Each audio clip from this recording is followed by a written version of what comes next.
জাতীয় থেকে আন্তর্জাতিক, প্রান্তিক, জনপদ থেকে নগর চারপাশে ঠিক কী ঘটছে এই মুহূর্তে তা নিয়ে আয়োজন এখন চারদিক। সঙ্গে আছি আমি ফরহাদ বিন নূর। নির্বাচনের আগে অপ্রয়োজনীয় বিষয় সামনে আনলে জাতীয় জীবনে গভীর সংকট সৃষ্টি হবে বলে মন্তব্য করেছেন বিএনপির স্থায়ী কমিটির সদস্য সালাহউদ্দিন আহমেদ। শুক্রবার বিকেলে সমসাময়িক বিষয় নিয়ে গুলশানে নিজ বাসভবনে তিনি আরও বলেন, গণঅভ্যুত্থানে আওয়ামী লীগের বিপক্ষে জনগণ রায় দিয়েছে। এখন আদালতের মাধ্যমে তাদের রাজনৈতিক ভবিষ্যৎ নির্ধারণ করতে হবে। তবে নির্বাহী আদেশে কোনো দলকে নিষিদ্ধের পক্ষে নয় বিএনপি। বিচারের মাধ্যমে সাব্যস্ত হবে আওয়ামী লীগ এদেশে রাজনীতি করতে পারবে কিনা, নির্বাচন করতে পারবে কিনা। নির্বাহী আদেশের মধ্য দিয়ে কোনো রাজনৈতিক দলের নিবন্ধন বাতিল হওয়া বা কার্যক্রম বাতিল হওয়া বা রাজনৈতিক দলকে নিষিদ্ধ ঘোষণা করা আমরা আমাদের দলের পক্ষ থেকে নীতিগতভাবে আমরা কখনোই একমত নই। যা কিছুই হবে বিচারিক প্রক্রিয়ার মধ্য দিয়ে, আইনগত প্রক্রিয়ার মধ্য দিয়েই হতে হবে। আইসিটি অ্যাক্ট, যেটা মানবতা বিরোধী অপরাধের যে আদালত, ইন্টারন্যাশনাল ক্রাইম ট্রাইব্যুনালের যে আইন, সেই আইনে পরিবর্তন নিয়ে এসে সেই আইনেই আওয়ামী লীগের বিরুদ্ধে গণহত্যা এবং মানবতা বিরোধী অপরাধের জন্য রাজনৈতিক দল হিসেবে আমরা বিচার দাবি করেছি। সুষ্ঠু নির্বাচন হলে বিএনপি ক্ষমতার ধারে কাছেও আসতে পারবে না বলে মন্তব্য করেছেন জামায়াতের ঢাকা মহানগর উত্তরের আমির মোহাম্মদ সেলিম উদ্দিন। শুক্রবার বিকেলে রাজধানীর বাড্ডা থানা জামায়াতে ইসলামীর আয়োজিত সংসদের উভয় কক্ষে পিয়ার ও আওয়ামী লীগের গণহত্যার বিচারসহ 5 দফা দাবিতে আয়োজিত সমাবেশে এই মন্তব্য করেন তিনি আরও বলেন, বিএনপি নির্বাচনের কথা বললেও জুলাই সনদ নিয়ে গড়িমসি করে দেউলিয়ার পরিচয় দিচ্ছে। তিনি আরও বলেন, এক সময়ের ভারত বিরোধী দলটি এখন ভারত প্রেমে মশগুল। যেন তেন নির্বাচন করতে চাইলে জনগণ হাসিনার মতোই অবস্থা করবে বলেও হুঁশিয়ারি দেন জামায়াতের এই নেতা। একই সমাবেশে শ্রমিক কল্যাণ ফেডারেশনের সাধারণ সম্পাদক বলেন, একটি দলের ভয়ে অন্তর্বর্তী সরকার নির্বাচন দিলে নির্বাচন সুষ্ঠু হবে না। জামায়াত নির্বাচনে ভোট কেন্দ্র পাহারা দিবে উল্লেখ করে কেউ ভোট কেন্দ্র দখল করতে চাইলে জনগণ তাদের পাকড়াও করবে বলেও হুঁশিয়ারি দেন জামায়াতের এই নেতা।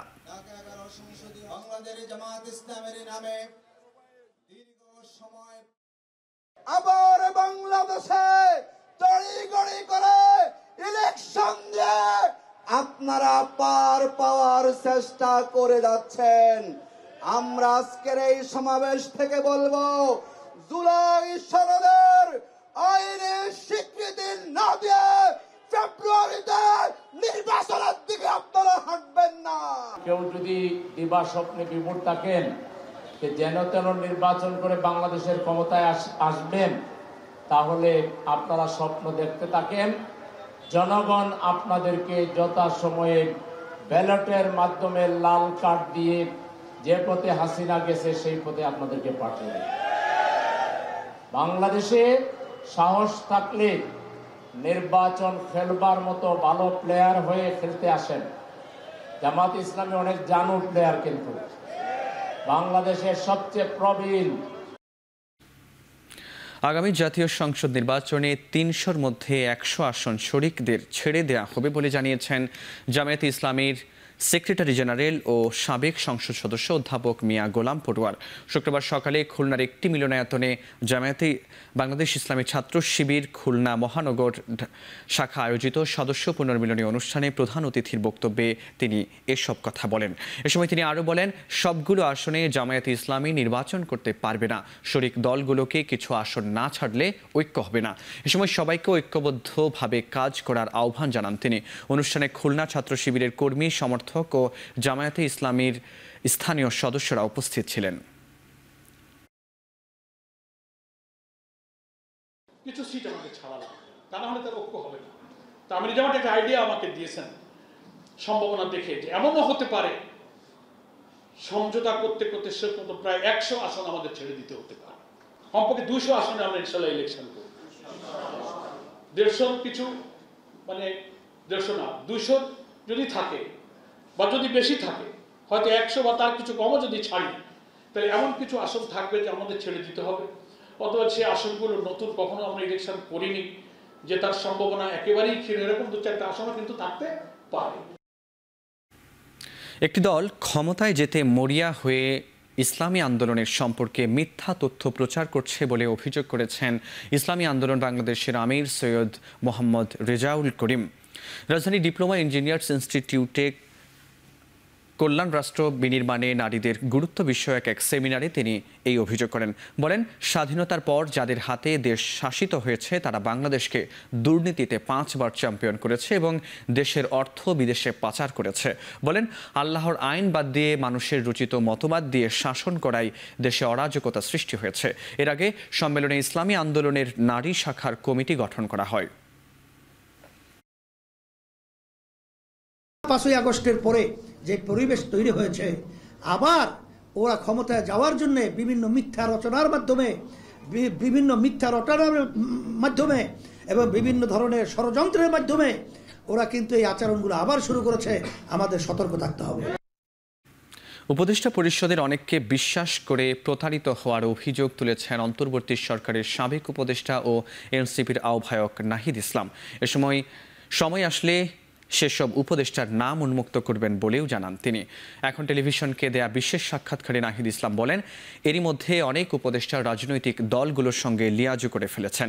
কেউ কেউ সেফ এক্সিটের বিষয়ে ভেবে রেখেছেন বলেও দাবি করেন নাহিদ ইসলাম। আমাদের উচিত ছিল যে ছাত্র নেতৃত্বকে শক্তিশালী করা, সরকারে গেলে সম্মিলিতভাবে যাওয়া। এটা আমরা নাগরিক সমাজ বা রাজনৈতিক দলকে আমরা যে বিশ্বাসটা করেছিলাম বা তাদেরকে আস্থা রাখতেছিলাম, সেই জায়গায় আসলে আমরা প্রতারিত হয়েছি। অনেক উপদেষ্টা তাদের নিজেদের আখের গুছিয়েছে অথবা গণ অভ্যুত্থানের সাথে বিট্রে করেছে। আমরা যখন সময় আসবে এদের নামও আমরা উন্মুক্ত করব। হয় আমাদের সম্পূর্ণভাবে রাজপথে থাকা যেতে পারত, জনগণকে সংগঠিত করা, রাজনৈতিক দলটা অনেক আগেই আত্মপ্রকাশ করে ফেলা, অথবা আরও বেশি সংখ্যক ছাত্রদেরকে নিয়ে সরকারে যাওয়া। সো এটা আমরা মনে করি হয়তো আমাদের এই জায়গায় একটা ভুল হয়েছে। অবরোধ ভেঙে গাজাবাসীর জন্য ত্রাণ পৌঁছে দেওয়ার চেষ্টা করায় গ্লোবাল সুমুদ ফ্লোটিলার প্রায় 500 মানবাধিকার কর্মী এখন ইসরায়েলি কারাগারে বন্দী। এখন এক ভিডিও প্রকাশ করে ইসরায়েল জানিয়েছে, সুমুদ ফ্লোটিলার বহরের সবগুলো জাহাজ আটকের পর মানবাধিকার কর্মীদের নিয়ে রাখা হচ্ছে কাত জিয়ত কারাগারে। ইতিমধ্যে 4 ইতালীয় নাগরিককে পাঠানোর মধ্য দিয়ে তাদের সবাইকে ইউরোপে ফেরত পাঠানোর প্রক্রিয়াও শুরু হয়েছে বলে জানিয়েছে ইসরায়েলের পররাষ্ট্র মন্ত্রণালয়। এদিকে 44 নৌযানে গ্লোবাল সুমুদ ফ্লোটিলার ত্রাণ না পৌঁছানোয় হতাশ গাজাবাসী। সবশেষ মেরিনেট নামের জাহাজটি গাজার থেকে 42.5 নটিক্যাল মাইল দূরের আন্তর্জাতিক জলসীমায় আটকে দেয় ইসরায়েলি বাহিনী। বন্দুক উঁচিয়ে বুধবার রাত থেকে এই আক্রমণ শুরু করে ইসরায়েলি প্রশাসন।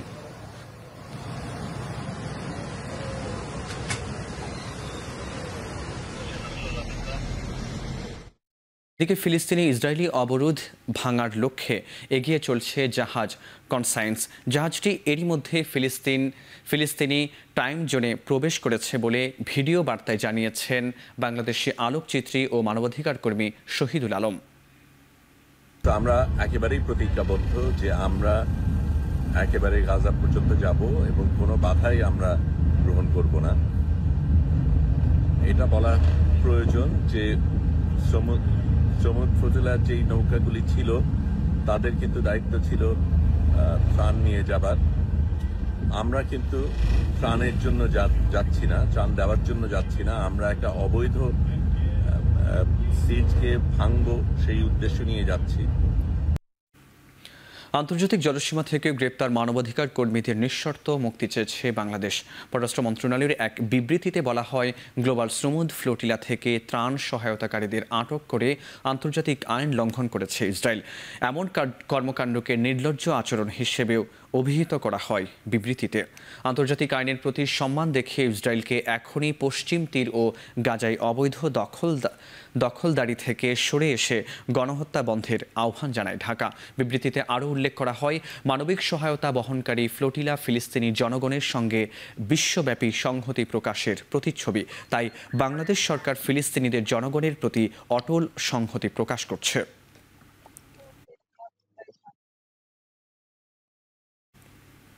সুমুদ ফ্লোটিলা বহরের সবগুলো জাহাজ ও মানবাধিকার কর্মীদের ইসরায়েলি বাহিনী আটক করার প্রতিবাদে উত্তাল ইউরোপ। ইতালি, স্পেন সহ বেশ কয়েকটি দেশে পুলিশের সঙ্গে বিক্ষোভকারীদের সংঘর্ষের ঘটনা ঘটেছে। ফিলিস্তিনিদের প্রতি সংহতি জানিয়ে স্পেনের বেশ কয়েকটি শহরে হামলা ও ভাঙচুর চালানো হয় বিভিন্ন আন্তর্জাতিক চেইন, ফ্র্যাঞ্চাইজির রেস্তোরাঁ, কফি শপ ও দোকানে। ইসরায়েলের সঙ্গে সংশ্লিষ্টতার অভিযোগ আনা হয় এমন প্রতিষ্ঠানের বিরুদ্ধে। আউটলেটগুলোর দেয়ালে ফ্রি প্যালেস্টাইন, গণহত্যা বন্ধ সহ ইসরায়েল বিরোধী নানা স্লোগানে গ্রাফিতি করে বিক্ষোভকারীরা। এছাড়া বিভিন্ন দেশের ইসরায়েলি দূতাবাসের সামনে বিক্ষোভ করেন ফিলিস্তিনপন্থীরা। এ সময় ফ্লোটিলা থেকে আটকদের দ্রুত মুক্তির দাবি জানায় তারা।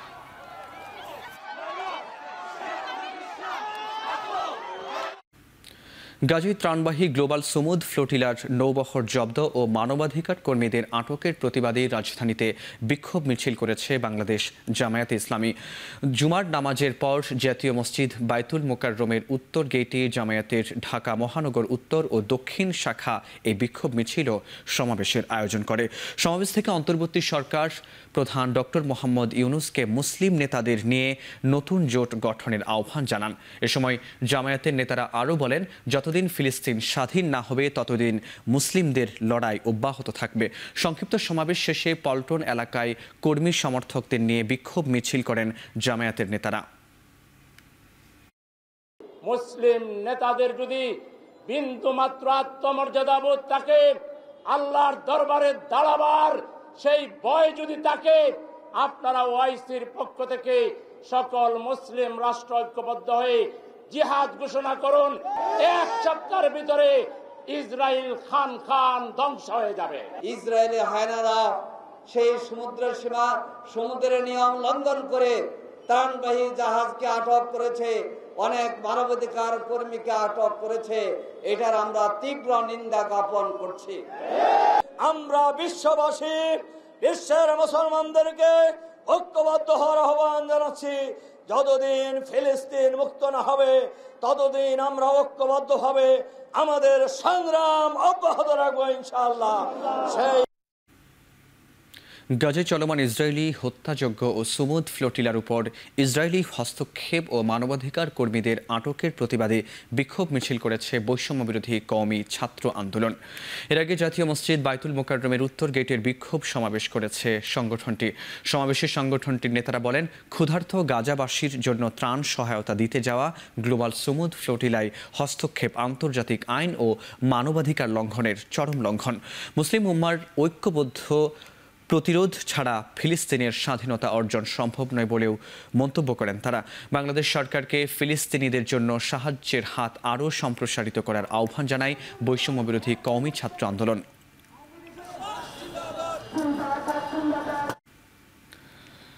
বাংলাদেশে আলোকচিত্রী শহীদুল আলমের সুরক্ষার জন্য পররাষ্ট্র মন্ত্রণালয়ের হস্তক্ষেপ নেয়ার আহ্বান জানিয়েছেন পরিবেশ কর্মীরা। এছাড়াও পুরো নৌবহরের নিরাপত্তায় বিশ্ব নেতাদের এগিয়ে আসার আহ্বান জানান তারা। বিকেলে রাজধানীর মানিক মিয়া অ্যাভিনিউয়ে গ্রেটা থুনবার্গ সহ সব মানবাধিকার কর্মী ও সুমুদ ফ্লোটিলার সকল অ্যাক্টিভিস্টদের মুক্তি, আন্তর্জাতিক ন্যায় নিশ্চিত সহ 4 দফা দাবিতে 70টি সামাজিক, মানবাধিকার ও পরিবেশবাদী সংগঠন সমাবেশ করে। এ সময় তারা ইসরায়েলিদের উপর নিষেধাজ্ঞার দাবি জানান। বলেন, গাজায় গণহত্যা বন্ধ করতে হবে এবং স্বাধীন ফিলিস্তিন রাষ্ট্র প্রতিষ্ঠা করতে হবে। সমাবেশে বক্তারা ইসরায়েলকে সামরিক খাতে অর্থায়ন ও রাজনৈতিক সমর্থন বন্ধের দাবি জানান। এরপর সংসদ ভবনের সামনে থেকে র্যালি শুরু হয়, খামার বাড়ি ঘুরে সংসদের দক্ষিণ গেটে এসে শেষ হয়।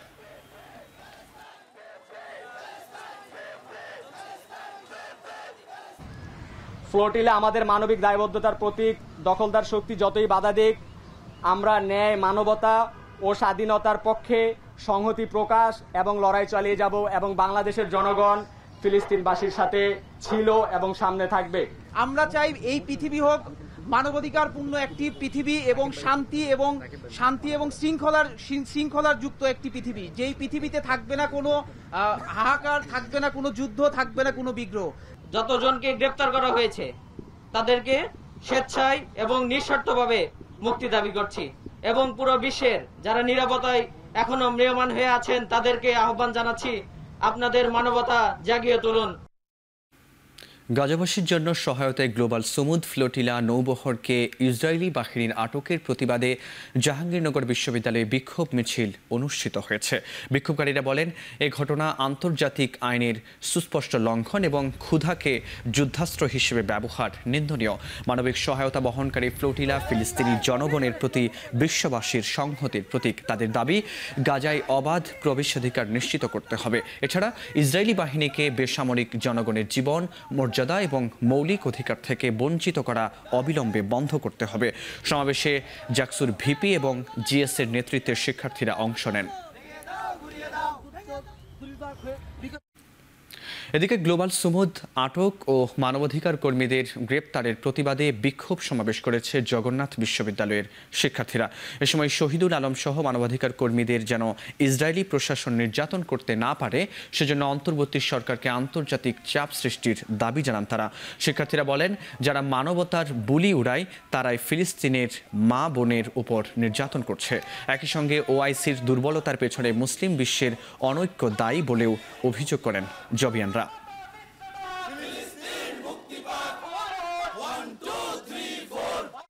মুসলিম বিশ্ব কি করে? মুসলিম বিশ্ব এই জায়নবাদী দ্বারা 1948 সালে, 1956 সালে, 1967 সালে, 1973 সালে নিপীড়িত হয়েছে এবং কি আরব বিশ্ব বারবার যুদ্ধে পরাজিত হয়েছে। তারপরও আমরা মুসলিম বিশ্বের ভিতরে একতা দেখি নাই। এই বিশ্বের মোড়ল যারা রয়েছেন, যারা বিশ্বের মানবতাবাদী বলে নিজেদেরকে দাবি করেন, তারা দ্বিমুখী নীতি অবলম্বন করছেন। আমরা স্পষ্ট করে বলে দিতে চাই, এই হামলা করে বাধা দিয়ে মুসলমানদের ঈমানকে স্তব্ধ করে রাখা যাবে না। চাঁদপুরে বিএনপি জামায়াত সমর্থকদের মধ্যে সংঘর্ষের ঘটনা ঘটেছে। সামাজিক যোগাযোগ মাধ্যমে তারেক রহমান ও রুমিন ফারহানার ছবি বিকৃত করে পোস্ট দেওয়ার জেরে এই সংঘর্ষের ঘটনা ঘটে। দুপুরে হাজীগঞ্জের পুলিশারা গ্রামে এ সংঘর্ষ হয়। এতে উভয় পক্ষের অন্তত 20 জন আহত হন। তাদের হাজীগঞ্জ উপজেলার স্বাস্থ্য কমপ্লেক্স ও চাঁদপুর জেনারেল হাসপাতালে ভর্তি করা হয়। স্থানীয়রা জানান, গতরাতে গন্দরপুর ইউনিয়ন জামায়াতের আমির তার ফেসবুক অ্যাকাউন্টে তারেক রহমান ও বিএনপি নেত্রী রুমিন ফারহানার বিকৃত ছবি শেয়ার করে। এর জেরে সকালে ইউনিয়ন বিএনপির নেতাকর্মীরা বিষয়টি নিয়ে জিজ্ঞাসাবাদ করতে গেলে উত্তপ্ত পরিস্থিতির সৃষ্টি হয়। এক পর্যায়ে উভয় পক্ষ সংঘর্ষে জড়িয়ে পড়ে। খবর পেয়ে পুলিশ ঘটনাস্থলে গিয়ে পরিস্থিতি নিয়ন্ত্রণে আনে। তবে এখন পর্যন্ত এ ঘটনায় কোনো পক্ষই থানায় অভিযোগ করেননি। আমাদের উপর অতর্কিত হামলা, ওই হামলা আমাদের ইউনিয়নের সাবেক যুবনেতা, ছাত্রনেতা এবং স্বেচ্ছাসেবক দলের সভাপতি সহ শ্রমিক দলের সভাপতি এবং ওয়ার্ড বিএনপি সভাপতি, সেক্রেটারি সহ অনেক নেতাকর্মী আহত হয়েছে। জামাত শিবিরের পালিশারা আমির সহ এরা আমাদের ওই যে ওয়ার্ডের লোকজন সহ পুরো জামাত শিবির আর আমলিক মিলে আমাদের আক্রমণ করছে। আমাদের যে যুব দলের সেক্রেটারি নেসার ভাই আমার সহ কয়েকজন আহত করা হয়েছে। এখানে সাতক্ষীরার শ্যামনগরে একটি ইউনিয়ন বিএনপির সম্মেলনে প্রতিপক্ষের ছুরিকাঘাতে এক ব্যক্তি আহত হয়েছেন।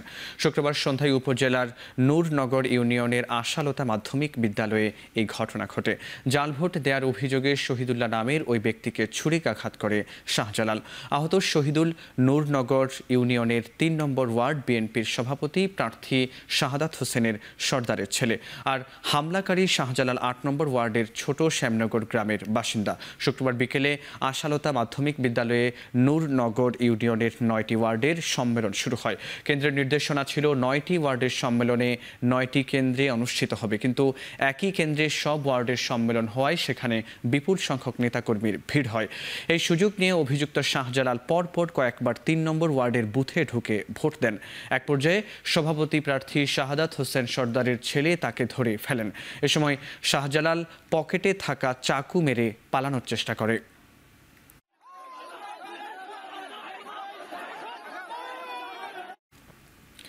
আগামী এক সপ্তাহে কখনো কখনো মাঝারি অথবা ভারী বৃষ্টি হতে পারে, তবে টানা বৃষ্টির সম্ভাবনা নেই বলে জানিয়েছেন আবহাওয়াবিদ শাহনাজ সুলতানা। শুক্রবার সকালে আগারগাঁওয়ে আবহাওয়া অফিস অধিদপ্তরের এই আবহাওয়াবিদ বলেন, গেল এক সপ্তাহে সর্বোচ্চ বৃষ্টি হয়েছে ফেনীতে। এছাড়া সমুদ্রে 3 নম্বর বিপদ সংকেত বহাল থাকবে বলেও জানান তিনি। উত্তর বঙ্গোপসাগরে একটা 3 নম্বর সতর্কবার্তা ছিল, সেটা আজকেও থাকবে এবং আগামীকালকে তোলার সম্ভাবনা রয়েছে। আজকে বিকেলেও যদি আবহাওয়া ভালো থাকে সেটা আবহাওয়ার উপর নির্ভর করে। প্রতি বছরই অক্টোবরের মাঝামাঝি দিকে বিদে হয় এবং এই বিদে হওয়ার আগে একটা অ্যাবনর্মাল ওয়েদার দেয় এবং সে কারণে বৃষ্টিপাতটা আগামী 7 থেকে 10 দিন যে ভারী থেকে অতি ভারী বৃষ্টিপাত হতে পারে এবং বিশেষ করে হালকা থেকে মাঝারি ধরনের বৃষ্টিপাত হবে, কোথাও কোথাও ভারী থেকে অতি ভারী বর্ষণ হওয়ার সম্ভাবনা রয়েছে। কক্সবাজারের টেকনাফে যৌথ অভিযানে পাচারের উদ্দেশ্যে আটক রাখা নারী ও শিশুসহ 38 জনকে উদ্ধার করা হয়েছে। আটক রাখা হয়েছে 2 পাচারকারীকে। দুপুরে কোস্ট গার্ডের চট্টগ্রাম পূর্ব জোনের মিডিয়া কর্মকর্তা লেফটেন্যান্ট কমান্ডার সিয়াম উল হক এ তথ্য নিশ্চিত করেন। জানান, গোপন সংবাদের ভিত্তিতে বৃহস্পতিবার দিবাগত রাত 2টার দিকে টেকনাফের বাহারছড়া ইউনিয়নের গহীন পাহাড়ে অভিযান চালায় কোস্ট গার্ড ও নৌবাহিনী। এ সময় কচ্ছপিয়া সরকারি প্রাথমিক বিদ্যালয় সংলগ্ন পাহাড়ি এলাকায় আস্তানা থেকে 18 জন নারী, 12 জন পুরুষ ও 8 শিশুকে উদ্ধার করা হয়। এছাড়া আটক করা হয় 2 পাচারকারীকে। পরে তাদের টেকনাফ থানায় স্থানান্তর করা হয়। ভুক্তভোগীরা জানান, মুক্তিপণ আদায় ও সমুদ্রপথে পাচারের উদ্দেশ্যে তাদের পাহাড়ে আটক রেখে নির্যাতন করে আসছিল পাচারকারীরা। প্রাপ্ত তথ্যের ভিত্তিতে টেকনাফের গহীন পাহাড়ে বাংলাদেশ নৌবাহিনী ও কোস্টগার্ডের যৌথ অভিযানে অপহরণের শিকার নারী ও শিশু 39 জন উদ্ধার এবং 2 জন পাচারকারী আটক করা হয়। ছুটির দিনে রাজধানীর কাঁচা বাজারে চড়া বেশিরভাগ সবজির দাম, সেই সঙ্গে বাড়তি মাছের দরও। রাজধানীর কাঁচা বাজার ঘুরে দেখা যায় মরিচের কেজি বিক্রি হচ্ছে 300 থেকে 320 টাকায়, গোল বেগুন 200 টাকায়, পেঁপে, লাউ, ঢেঁড়স আর পটল বাদে কোনো সবজি 60 টাকার নিচে নেই। বিক্রেতাদের দাবি, সরবরাহ কম আর অসময়ের বৃষ্টিতে সবজির বাজারে দেখা দিয়েছে অস্থিরতা। গরুর মাংসের দাম অপরিবর্তিত থাকলেও মাছের বাজারে রয়েছে উত্তাপ।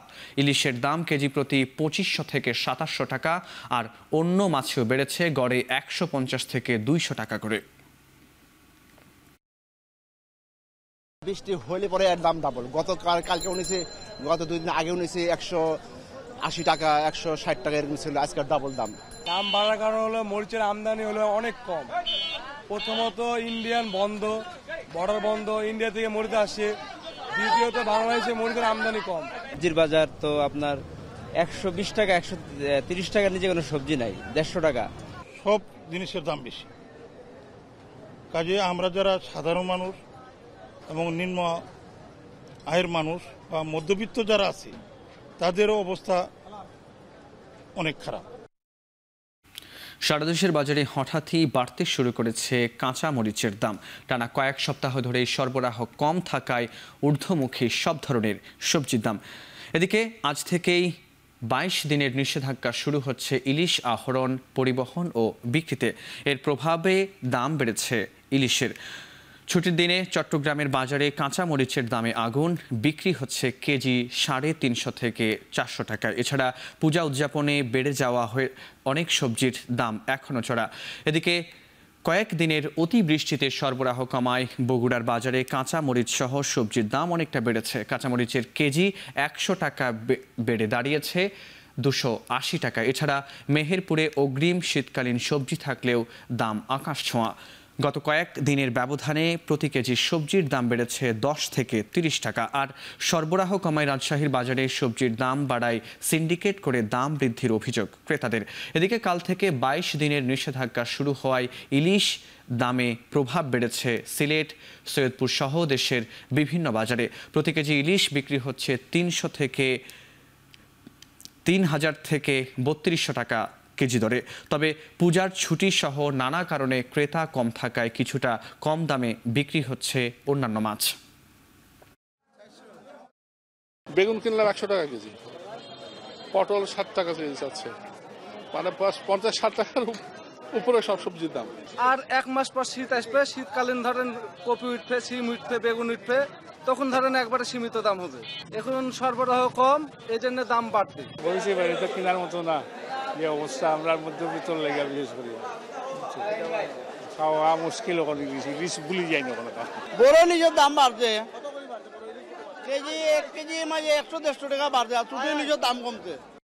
পূজা ছুটিতে দেশের পর্যটন কেন্দ্রগুলোতে দর্শনার্থীদের ভিড় বেড়েছে। বেশিরভাগ হোটেল, মোটেল, রিসোর্ট ও কটেজের শতভাগ কক্ষ বুকিং হয়েছে।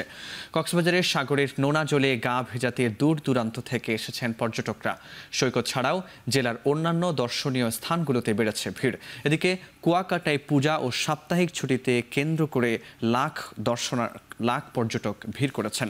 ইতিমধ্যে 2 শতাধিক হোটেল ও রিসোর্টের 2 শতাধিক রুম বুকিং সম্পন্ন হয়েছে। ব্যবসায়ীদের প্রত্যাশা, ছুটিকে কেন্দ্র করে অন্তত 100 কোটি টাকার ব্যবসা হবে। আবার ছুটিতে অনেক পাহাড়প্রেমী ভিড় করছেন রাঙামাটি ও বান্দরবানের বিনোদন কেন্দ্রগুলোতে। পর্যটকদের ঘিরে ব্যস্ততা বেড়েছে ব্যবসায়ীদেরও।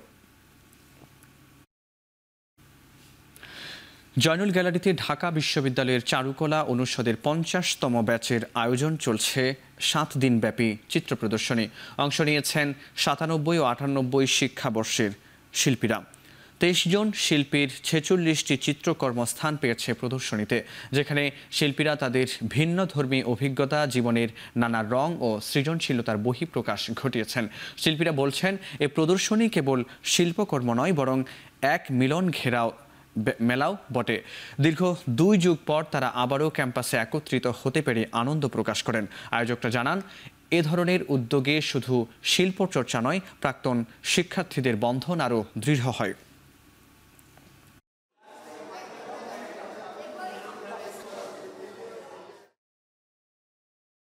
সবাই একত্র হয়ে পেইন্টিংটাই বেছে নিয়েছি, একটা মিডিয়া যেটার মাধ্যমে আমরা সবাই একত্রিত হব। আমরা শিল্পকে ভালোবাসি, তাহলে আমাদের মন পরিশুদ্ধ হবে।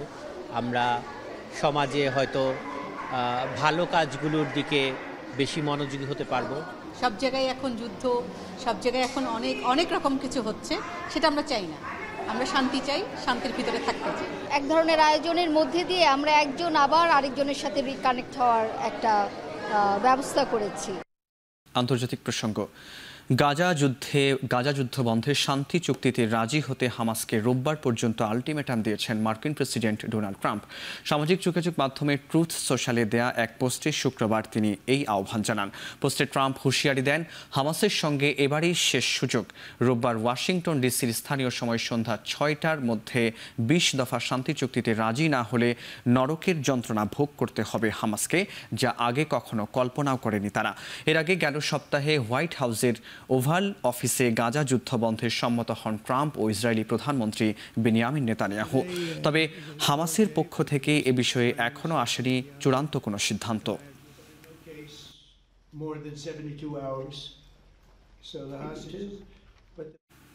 পাকিস্তানের আজাদ কাশ্মীরে সোমবার থেকে চলমান সহিংস বিক্ষোভে নিহতের সংখ্যা বেড়ে দাঁড়িয়েছে কমপক্ষে 8 জনে। নিহত নিশ্চিত করেছে ইসলামাবাদ।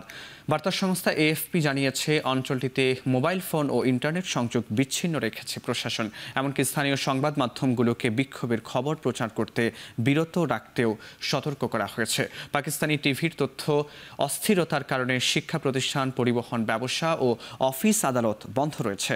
বার্তা সংস্থা রয়টার্স নিরাপত্তা সূত্রে জানিয়েছে, নিহতের মধ্যে পুলিশ সদস্য 3 জন, 5 জন বেসামরিক নাগরিক।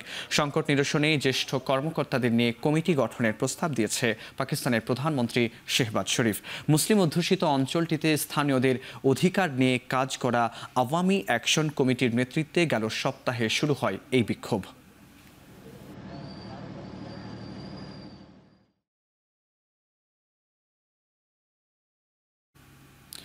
যুক্তরাজ্যের ম্যানচেস্টারের একটি ইহুদি উপাসনালয়ের বাইরে থাকা মানুষের ভিড়ে গাড়ি তুলে দিয়ে চালানো ছুরিকাঘাতে অন্তত 2 জন নিহত হয়েছেন। আহত হয়েছেন আরও অন্তত 3 জন। পুলিশ জানিয়েছে, স্থানীয় সময় বৃহস্পতিবার সকাল 9টার দিকে সন্ত্রাসী দ্বারা এই হামলার ঘটনা ঘটেছে। পরে সন্দেহভাজনদের লক্ষ্য করে গুলি চালায় পুলিশ। এতে করে 35 বছর বয়সী এক সন্দেহভাজন হামলাকারী নিহত হয়েছেন। তার নাম জিহাদ আল শামি। তিনি সিরিয়ান বংশোদ্ভূত ব্রিটিশ নাগরিক। তবে পুলিশের সন্ত্রাস দমন রেকর্ডে তার কোনো নাম পাওয়া যায়নি। এ ঘটনায় সংশ্লিষ্ট আরও 3 সন্দেহজনকে গ্রেপ্তার করা হয়েছে।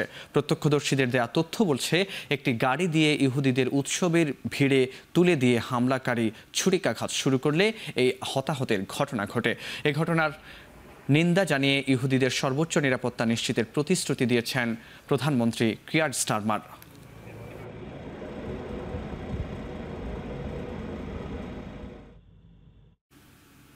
1968 সালের গণহত্যার বছর পূর্তি উপলক্ষে মেক্সিকো সিটিতে বিক্ষোভে নামে হাজার হাজার মানুষ। এ সময় তাদের ছত্রভঙ্গ করতে কাঁদানে গ্যাস নিক্ষেপ করে পুলিশ। এক পর্যায়ে পুলিশের সঙ্গে বিক্ষোভকারীদের ধাওয়া পাল্টা ধাওয়া ও সংঘর্ষ হয়। পুলিশকে লক্ষ্য করে ককটেল নিক্ষেপ করে আন্দোলনকারীরা। দেশটির প্রবীণ সমাজের অনেকে 68 ব্যানারের নামে মিছিল বের করে শহরের গুরুত্বপূর্ণ পয়েন্ট প্রদক্ষিণ করে। এক পর্যায়ে শান্তিপূর্ণ সমাবেশ রূপ নেয় সহিংসতায়। ভাঙচুর ও অগ্নিসংযোগ করা হয় বেশ কয়েকটি গাড়ি ও বিভিন্ন প্রতিষ্ঠানে। 1968 সালের 2রা অক্টোবর নিরাপত্তা বাহিনীর গুলিতে শিক্ষার্থী সহ প্রাণ হারায় 3 শতাধিক মানুষ, যা মেক্সিকান রাজনীতির কালো অধ্যায় হয়ে আছে।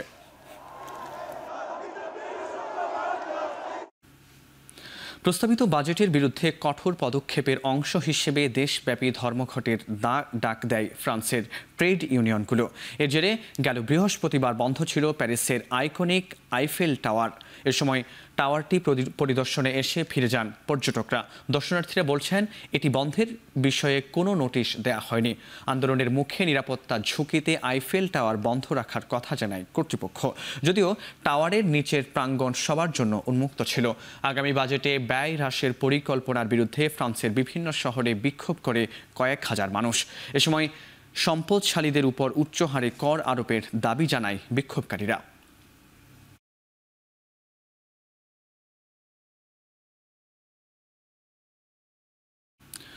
ইন্দোনেশিয়ার ইস্ট জাভা প্রদেশে স্কুল ভবন ধসে পড়ায় ঘটনায় নিহতের সংখ্যা বেড়ে দাঁড়িয়েছে কমপক্ষে 9 জনে। জীবিতদের উদ্ধারের চেষ্টায় শুক্রবারও চলছে অভিযান। যদিও বৃহস্পতিবার পর্যন্ত ধ্বংসস্তূপের নিচে কেউ জীবিত আছে বলে আভাস পায়নি উদ্ধারকারীরা। সিদো ইয়ারজো শহরে সোমবার বিকেলে ভবনটি ধসে পড়ার সময় সেখানে উপস্থিত ছিল কয়েকশো শিক্ষার্থী। ধ্বংসস্তূপে আটকা পড়ে অর্ধশতাধিক, যাদের বেশিরভাগেরই বয়স 13 থেকে 19 বছর। এদের মধ্যে জীবিত উদ্ধার করা হয়েছে মাত্র 14 জনকে, জানিয়েছে প্রশাসন।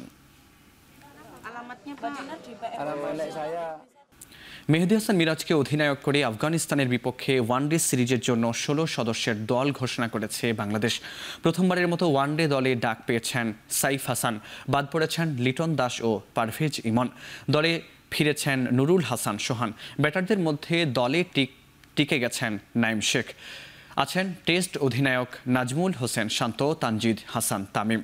দলে পেস ইউনিটের দায়িত্ব সামলাতে রাখা হয়েছে 5 পেসারকে। আছেন তাসকিন আহমেদ, মুস্তাফিজুর রহমান, তানজিদ সাকিব, হাসান মাহমুদ ও নাহিদ রানা। 8 অক্টোবর শুরু হবে বাংলাদেশ আফগানিস্তানের ওয়ানডে সিরিজ। দ্বিতীয় ম্যাচ 11 অক্টোবর ও শেষ ম্যাচটি হবে 14 তারিখে। সবগুলো ম্যাচই হবে আবুধাবিতে।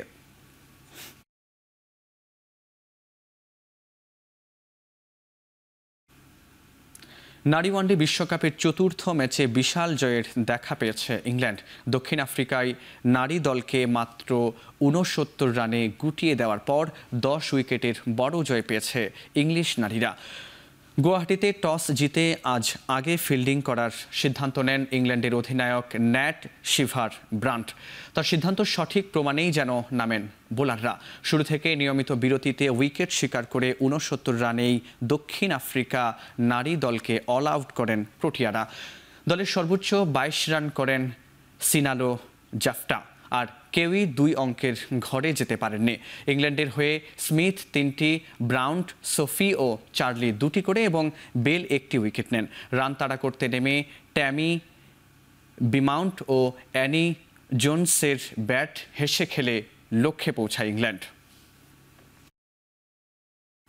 দীর্ঘ 14 বছর পর আবারও ভারত সফরে আসছেন মেসি। আগামী ডিসেম্বরের 3 দিনের সফরে ভারতের কয়েকটি শহরে ভ্রমণ করবেন তিনি। সামাজিক যোগাযোগ মাধ্যমে মেসি নিজেই তার ভারত সফরের বিষয়টি নিশ্চিত করেছেন। 14 বছর আগে কলকাতার সল্ট লেক স্টেডিয়ামে খেলে গিয়েছিলেন মেসি। এবারও সেখান থেকে শুরু হবে তার ভারত সফর। 3 ডিসেম্বর কলকাতার পা রাখার মধ্য দিয়ে শুরু হবে মেসির ভারত সফর।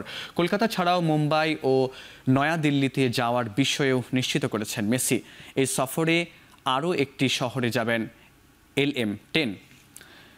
সে কথাও লিখেছেন এই পোস্টে। ভারতীয় গণমাধ্যমের দাবি 4র্থ শহর হিসেবে মেসি যাবেন আহমেদাবাদে। গুঞ্জন রয়েছে ভারতীয় প্রধানমন্ত্রী নরেন্দ্র মোদীর সঙ্গেও সাক্ষাৎ করবেন আর্জেন্টাইন সুপারস্টার। আগামী 10 অক্টোবর বিশ্বকাপ বাছাইয়ের ম্যাচে লুক্সেমবার্গের মুখোমুখি হবে জার্মানি। এর 3 দিন পর তারা খেলবে নর্দার্ন আয়ারল্যান্ডের বিপক্ষে। 2 ম্যাচের জন্য বৃহস্পতিবার 24 সদস্যের দল ঘোষণা করেছেন নাগেলসমান। গত মাসে প্রথম দেখায় এই নর্দার্ন আয়ারল্যান্ডকেই 3-1 গোলে হারিয়ে 3 ম্যাচের হারের পর জয়ের পথে ফেরে 4 বারের বিশ্ব চ্যাম্পিয়নরা। বাছাইয়ে 2 ম্যাচে 3 পয়েন্ট নিয়ে এ গ্রুপের তৃতীয় স্থানে আছে জার্মানি। তাদের সমান পয়েন্ট নিয়ে 2-এ নর্দার্ন আয়ারল্যান্ড, আর 2টিতে জিতে 6 পয়েন্ট নিয়ে শীর্ষে স্লোভাকিয়া। সরাসরি মূল পর্বের টিকিট পেতে পরের ম্যাচগুলোর জয়ের বিকল্প নেই জার্মানদের সামনে। চোটের কারণে এবার Real Madrid centre back Antonio Rudiger ও বায়ার্ন মিউনিখের উইঙ্গার জামাল মুসিয়ালাকে পাবে না জার্মানি। তবে বরুশিয়া ডর্টমুন্ডের সেন্টার ব্যাক নিকো শ্লটবেক ফিরবেন দলে।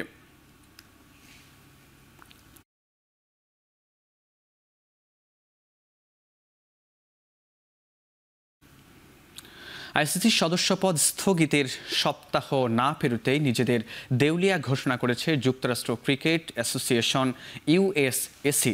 ক্রিকেটের ভবিষ্যৎ রক্ষার জন্য এই আইনগত পদক্ষেপ নিয়েছে তারা। ইউএসএসির দাবি, 2019 সালের আমেরিকান ক্রিকেট এন্টারপ্রাইজের সঙ্গে করা 50 বছরের চুক্তি ছিল একপেশে ও ক্ষতিকর, যা আর্থিক সংকটের মূল কারণ। চুক্তি বাতিল করায় এসিই আইনি ব্যবস্থা নিয়েছে। এসি ও ইউএসএসির সাথে করা তাদের চুক্তি ভঙ্গ করায় এই পদক্ষেপ নেয় আমেরিকান ক্রিকেট বোর্ড।